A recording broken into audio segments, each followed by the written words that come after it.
అలాగే ఇప్పుడు డాక్టర్ వరలక్ష్మి గారు జేఎస్పీ లీడర్ కాకినాడ నుంచి ఉన్నారు. నమస్కారం అండి.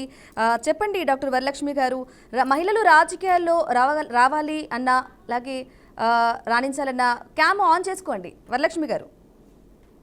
ఆన్ చేశానండి. ఓకే అండి, వరలక్ష్మి గారు చెప్పండి. మహిళలు రాజకీయాల్లోకి రావాలన్నా, అంటే వాళ్ళు రాణించాలన్న అవకాశాలు, సపోర్ట్ అనేది రాజకీయాల్లో ఉంది అంటారా? అందరికీ అంతర్జాతీయ మహిళా దినోత్సవ శుభాకాంక్షలు అండి. మీకు మన ప్యానలిస్టులు రవడి గారికి, నిర్మలమ్మ గారికి, జ్యోతి గారికి, మిగిలిన అందరు మహిళలకు కూడా మహిళా దినోత్సవ శుభాకాంక్షలు.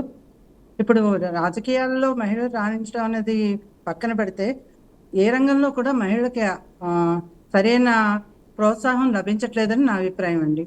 ఇంకొకటి ఏంటంటే, ఈ రిజర్వేషన్ బిల్లు ఆమోదం పొందిన దగ్గర నుంచి కూడా ఎక్కువ మంది మహిళలు కాంటెస్టెంట్లు పెరిగారు, కానీ వాళ్ళకి సపోర్ట్ గా ఎంతమంది ఉంటారు అన్నది మనకి తెలియట్లేదండి.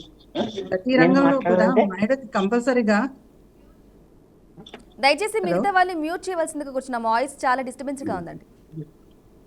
మహిళలందరికి కూడా అన్ని రంగాల్లోనూ సపోర్టు అందరూ కలిపి ఇవ్వాలండి. ఎవరో ఒకళ్ళు ఇస్తున్నారు లేదా ఒకళ్ళు ముందుకు వెళ్తున్నారు, మిగిలిన వాళ్ళని వెనక్కి లాగేస్తున్నారు అని కాకుండా అందరినీ కలుపు కట్టుకుని మనం ముందుకు సాగాలండి.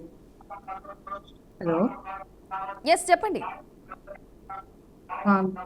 మనకి మన జనసేన ప్రభుత్వం తరఫున పవన్ కళ్యాణ్ గారు మహిళలందరికి కూడా వాళ్ళని ముందుకు తీసుకురావాలనే ఉద్దేశంతో చాలా పథకాలు అవన్నీ పెడుతున్నారండి.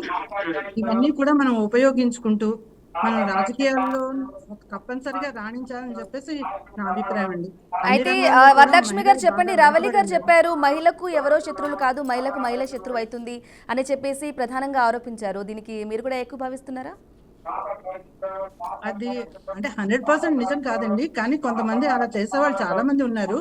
కానీ సపోర్ట్ ఇచ్చేవాళ్ళు కూడా చాలా మంది ఉన్నారు. లేకపోతే ఇంతమంది మహిళలు అన్ని రంగాల్లోనూ వాళ్ళు రాలేరు కదా. కాకపోతే ప్రతి మహిళ కూడా తన వంతు కృషి చేసి తన ప్రతిభను నిరూపించుకుంటేనే ఎవరైనా కొంచెం సాయం అందించడానికి కూడా అవకాశం ఉంటుందండి. కానీ తొక్కేసే వాళ్ళు చాలా మంది ఉంటారు.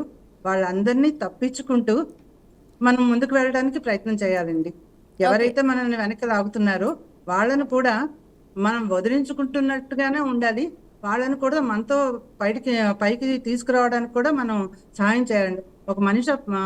ఒక మహిళ పక్కనున్న మహిళకి సహాయం చేస్తున్నట్టుగా అనిపిస్తే ఎవరు వెనక్కి వాళ్ళని లాగుతారని నేను అనుకోనండి. ఎందుకంటే మనం కలిసికట్టుగా ఒక టీం వర్క్ గా ఉన్నప్పుడే మనం అన్ని రంగాల్లో కూడా ముందుకు వెళ్ళగలమండి. అందుకని ప్రతి మహిళ కూడా ఒక టీంని క్రియేట్ చేసుకునే మెళకువలు నేర్చుకోండి. ఎందుకంటే ఒక ఇంట్లో ఒక గృహిణిగా, ఒక టీచర్గా, ఒక వైద్యురాలిగా ఎక్కడ చూసినా సరే ఒక టీం వర్క్ తోనే పనిచేస్తారండి మహిళలు. ఇండివిజువల్గా నేను అన్నది ఉండదని నా అభిప్రాయం. కాబట్టి ఒక టీంని క్రియేట్ చేసుకుని మనం అందరినీ సపోర్ట్ చేసుకుంటూ అందరినీ కలిపిగట్టుగా తీసుకెళ్తేనే, ఒక మహిళ ముందంజ వేస్తే అందరు మహిళలు వచ్చినట్టు కాదు కదండి.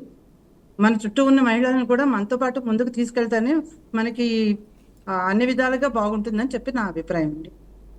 ఓకేనండి వరలక్ష్మి గారు.